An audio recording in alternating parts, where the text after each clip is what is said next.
माया के द्वारा विस्मृति है उस दुख की, फिर हम नया गर्भ बनाने की चेष्टा कर रहे हैं, ऐसे कर्म कर रहे हैं, फिर हमें पता नहीं किस योनि की मां के गर्भ में जाना पड़ेगा। सुअर कुत्ता क्या बनेंगे? होश ठिकाने कर लो। यहां का कोई कष्ट नहीं है यदि भजन हो रहा है। भजन नहीं हुआ तो यहां का सम्राट सुख भी सुख नहीं, वो दुख है, एक क्षण में सब मिटिया मेट हो जाने वाला है। अभी प्राण निकले क्या, सब धरा का धरा रह जाएगा। ऊंट के कंकाल में ही 3 दिन 3 रात व्यतीत हो गए। जरा भी दुख नहीं, जरा भी घृणा नहीं, जरा भी शंका नहीं, जरा भी शिकायत नहीं प्रभु से। क्यों? बोले ये प्रीति की बाकी रीति है। प्रेमी कभी अपने प्रीतम पर दोष दर्शन थोड़ी करता है। हम तो निकली आपके नाम पर, मुझे यहां रुकना पड़ रहा है ऊंट के ऐसे सड़े दुर्गंध युक्त उसके पेट में। कैसे कोई वर्णन कर सकता है इस बाकी रीति का, प्रेम की। चौथे दिन ऊंट के कंकाल से निकली, क्योंकि बराबर से ढूंढते ढूंढते हार गए। उसी समय वहीं से एक तीर्थ यात्रियों का दल निकला, नाम कीर्तन करते हुए। बड़ा सुख मिला, उनके पीछे पीछे लग गए। वो गंगा स्नान के लिए जा रहे थे। शोरों में गंगा जी विराजमान, उनके साथ वहां गई, गंगा स्नान किया। देखो भगवान का विधान, ऊंट के शरीर में रहे, गंगा स्नान किया। फिर विचार किया ये सोने की जंजीर, ये अंगूठी, ये कंकन, ये शोभा नहीं देते भगवत मार्ग के पति को। तो वही जो ब्राह्मण आदि तीर्थ पुरोहित होते हैं, उन्हीं को सब आभूषण जो कीमती सब उतार करके दे दिए। तहां से अनहाइदय भूषण बनाए। कैसे? वृंदावन में अब कोई श्रृंगार नहीं, जो भी सांसारिक कीमती वस्तुएं थी वहां तीर्थ पुरोहित को दे दिया। वैसे भी स्नान आदि के बाद दान करना चाहे, उन्होंने सोचा कि अब ये रखकर वृंदावन जाएंगे, सोने की जंजीर, अंगूठी, ये सब। देखो भगवत मार्ग में चलने के लिए हम अगर रजोगुणी वस्तुओं का सेवन करेंगे तो हमारे अंदर भजन की जो विक्षेप वृत्ति है वो बनी रहेगी। बार बार भजन में मन नहीं लगता, ये विक्षेप वृत्ति है। हमारा भोजन, हमारा वस्त्र, हमारा शरीर, इस पर बड़ा सहयोग होता है भजन पर। इसलिए जैसे रज लगाए हो सात्विक वृत्ति से, ऐसा। और आप अगर देखो बाहरी कंपनियों में बने हुए वो सब ट्यूब आदि, ऐसे वो क्या कहते हैं उसको, क्रीम व्रीम, ऐसे पाउडर, और ओठों में, ये भजन करने वालों को तो नहीं। संसार में तो जरूरी है आप अपना, लेकिन अगर भजन मार्ग में चले हो और आप ये सब बाह्य श्रृंगार, हम इसे निंदनीय नहीं कह रहे, पर आपके भजन में सहयोगी नहीं भी होंगे। गृहस्थ में, प्रवृत्ति मार्ग में, संसार मार्ग में इनका अस्तित्व है, इसीलिए बने हुए हैं, लेकिन भगवत मार्ग में इनका अस्तित्व नहीं है। अगर ये सोने की जंजीर, अंगूठी, कड़ा, ये सब ना, तो आपके अंदर रजोगुण बना रहेगा, अहंकार बना रहेगा, भजन में विक्षेप होता रहेगा। भजन के लिए तो अत्यंत दैन्य चाहिए।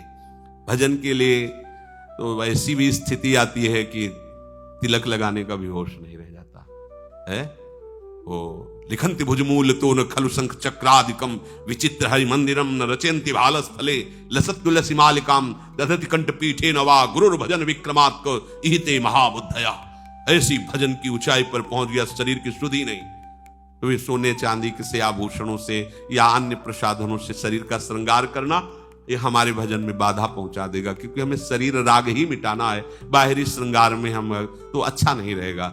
करमैती बाई ने अपने आभूषणों का, राज पुरोहित के कुल में थी तो सब सुंदर सुंदर श्रृंगार थे, उन्होंने वहां के तीर्थ पुरोहित को दे दिया।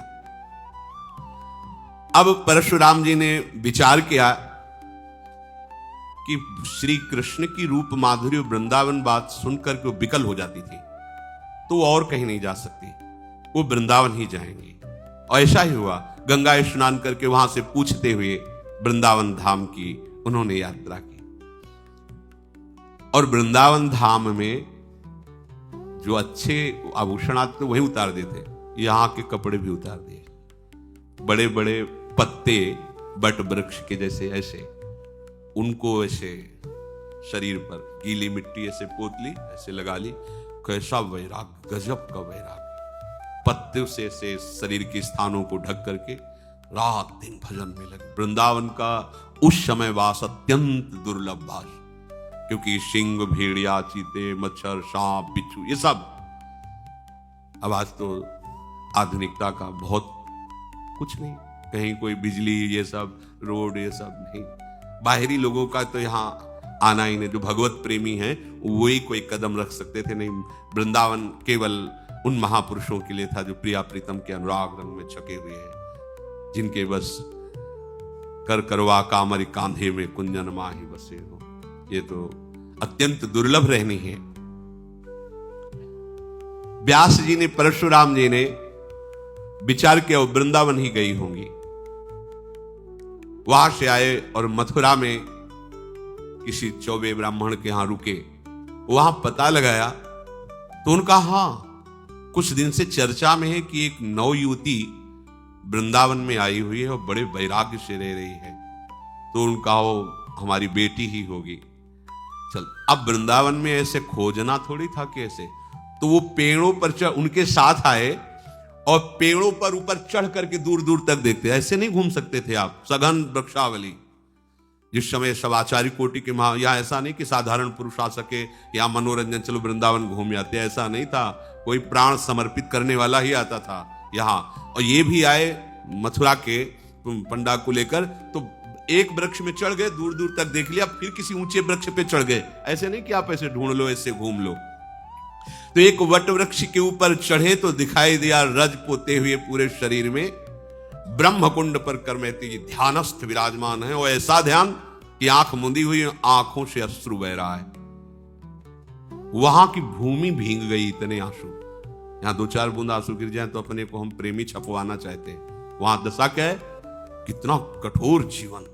ये आंखों से अश्रुओं की धार बह रही, भूमि गीली हो गई। देखो इसमें वर्णन किया है कि देखी भूमि असुआ भिजाइए, ऊपर से देख रहे हैं बट वृक्ष से, वहां की भूमि गीली सामने की दिखाई दे रही। इतना श्री कृष्ण प्रेम में अश्रु प्रवाह हो रहा है। ये रंग जी के मंदिर के निकट है ब्रह्मकुंड। ये प्राचीन तीर्थ है। वत्सहरण के बाद ब्रह्मा जी ने यही प्रभु की स्तुति की थी, प्रदक्षिणा की, नमस्कार किया। इसीलिए इस तीर्थ का यहाँ बड़ा महिमा है, जो रंगनाथ जी के समीप है ब्रह्मकुंड, इसीलिए उसे कहा गया। वहां दूर से देखा मूर्तिमती मानो तपस्या विराजमान हो। वृक्ष के ऊपर चढ़ के देख रहे थे, सर्प, बिच्छू, बाघ, भेड़िया, हिरन, मयूर, पशु पक्षी, ये आसपास सब घूम रहे थे करमेती जी के। ये वृंदावन में बड़ो ही कठिन है। वृंदावन बाज महापुरुषों, यहाँ का मच्छर ऐसा डंक जैसे बिच्छू मारे, ऐसे यहाँ के मच्छर। पदों में लिखा है, नागरिकदास जी ने पदों में लिखा है, यहाँ के मच्छर, मतलब वो पदों में रचना की कि यहाँ के मच्छर ऐसे थे। और ब्रजवासियों की हृदय वृत्ति बड़ी कोमल है और वचन बहुत कठोर है, हेलना पूर्वक। इनके प्यार को समझ, रे बाबा, अरे तो जैसे हजारों घूमे, चल आ रोटी खा ले, ऐसा लगेगा झगड़ा कर रहे हो। गरम गरम रोटी घी से चुपड़ी खवाएं।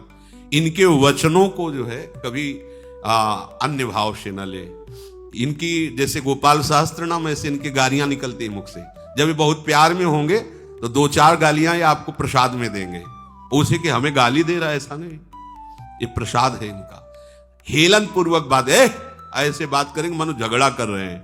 हृदय इनका बहुत, ये बड़ा कठिन है ब्रजवास करना। अगर इनका अपमान कर दिया तो श्री कृष्ण का अपमान है। बात समझो, ये भगवत पार्षद हैं सदैव। बड़े बड़े आचार्यों ने यही शिक्षा देके अपने जनों को भेजा है। और इनकी पवित्रता पर दृष्टि न डाले। ब्रजवासियों के जूठ टूक और घर घर छाछ में केवल ब्रजवासियों के लिए बातें कही गई। वो किस जाति पक्ष के ये भी नहीं देखना है। अभ्यास मिठाई विप्र की तामे लागे आग, वृंदावन के स्वपचलों जूठन कहिए मांग, ऐसा वर्णन करते हैं। ये धाम है। संपूर्ण शरीर में ब्रज लगी हुई है, केश ऐसे बंधे हुए हैं, पत्तों की कौपीन लगाए हुए हैं, सूखे पत्तों की, हरे पत्ते भी नहीं, क्योंकि ब्रज की सब सखियां हैं। ये सब जो प्रभु की नित्य परिकर, यही सब वृक्ष के रूप में है। यह ये नहीं करना चाहिए कि बाहर से नीम है दतून तोड़ रहे फाड़ा हो, ऐसे नहीं। होश में रहो, ये भगवत धाम है। बहुत बड़े बड़े अपराध होते हैं, बहुत बड़े बड़े अपराध होते हैं। ऐसी चतुराई से वृक्षों को गिराया जाता है पूछो, तुम्हारी चतुराई वो जान रहे हैं। हरिराम व्यास जी कह रहे हैं, एक डाल काटने का दंड है, करोड़ गौ हत्या, करोड़ ब्राह्मणों के मारने का जो अपराध है, ये ब्रज की लताएं। आज ये सब कोई ना तो सत्संग मान रहा है ना। एक लता तैयार होने में कितना समय लगता है, जो लगाते हैं वो जानते हैं। 40-40, 50-50 वर्ष होते हैं, तब जाकर वो अच्छा एक वृक्ष रूप धारण करते हैं। और चंद रुपए लगाकर उस वृक्ष की पहले धज्जियां उड़ा दी, काट के फेंक दिया, नाश कर दिया। कैसे जगह जगह दी, ना तो वृक्षों की कदर रह गई है, ना वृक्ष कोई लगा रहा है। जानते हुए ब्रज है। हमारे प्रिया प्रीतम तुम्हारे फ्लेट में नहीं खेलेंगे। लता भवन सुख शीतल छहा, श्री हरिवंश रहत नित्य जहां, तहां न वैभवा। 4 लताएं लगी हैं, नीचे गाय के गोबर से लीपो दिया है, 4 पुष्प और ऐसे संगारित कर दिया। भावना कर रहे प्रिया प्रीतम। ऐसा लताओं का किसी भी तरह से हम ह्रास ना करें। वो पत्ते भी तोड़ के अपने नहीं नए बांध रहे, पुराने पत्ते जो वृक्ष त्याग देते वही लगा रहे। यहां एक बार एक बड़े संत थे, उनके फोड़ा हो गया था। तो किसी ने कहा कि बबूल की हरी पत्ती तोड़कर पीस कर बांध देने से फोड़ा ठीक हो जाता है, धीरे धीरे वो ठीक हो जाता है।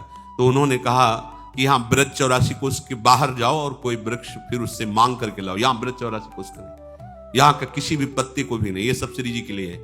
ये 84 कोस के ये श्री जी के लिए, श्री जी के लिए डाल पत्ता जो भी टहनी, उनकी शोभा श्रृंगार अपने प्रयोग के लिए नहीं है। मना कर दिया था, नहीं हमारे फोड़े में बांधने के लिए नहीं, जाना 84 कोस बाहर से लाओ, या नहीं। ये सब प्रिया प्रीतम के नित्य के लिए भूमि, एक एक पत्ता श्री जी के लिए। यहाँ वैसे भी नहीं कहते कि वृंदावन के वृक्ष को मरम न जाने कोई, यहाँ डाल डाल और पात पात पर राधे राधे हो। ये श्री जी के निज परिकर हैं।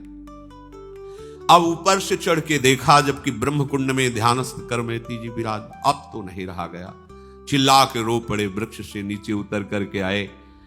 पहले तो थोड़ी देर बैठे रहे कि शायद आंखें खुले, जब देखा आंखें नहीं खुले तो लिपट गए चरणों में। उतर के आए, रोए पाए लपटाए गयो, कटी मेरी नाक जग मुख न दिखाई।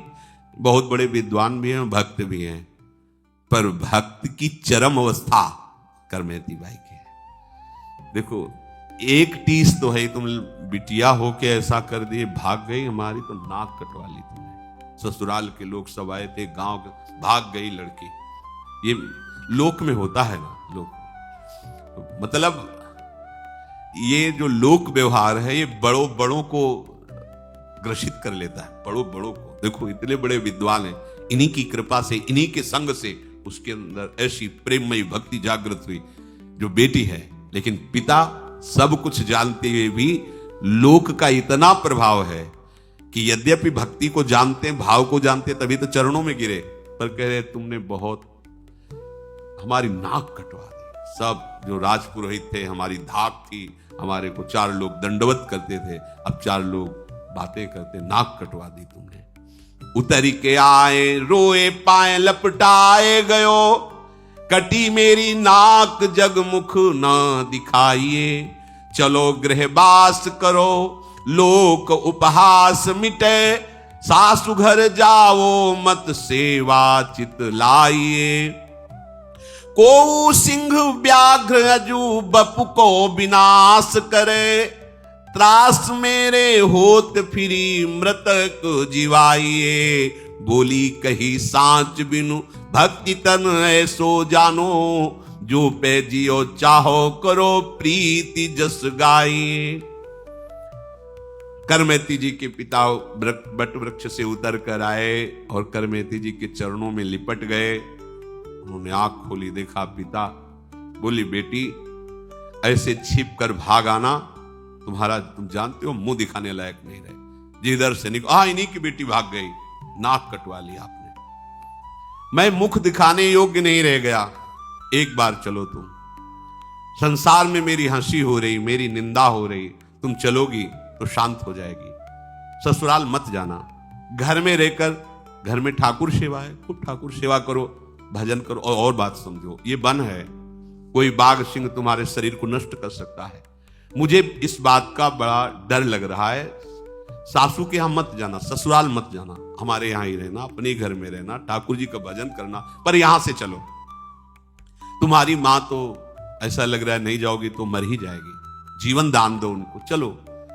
करमेती जी ने कहा पिताजी सत्य कहा, सत्य कहा। जिसका प्रभु से अपनापन नहीं है तो उसकी तो नाक कटी गई है, उसकी नाक है कहां?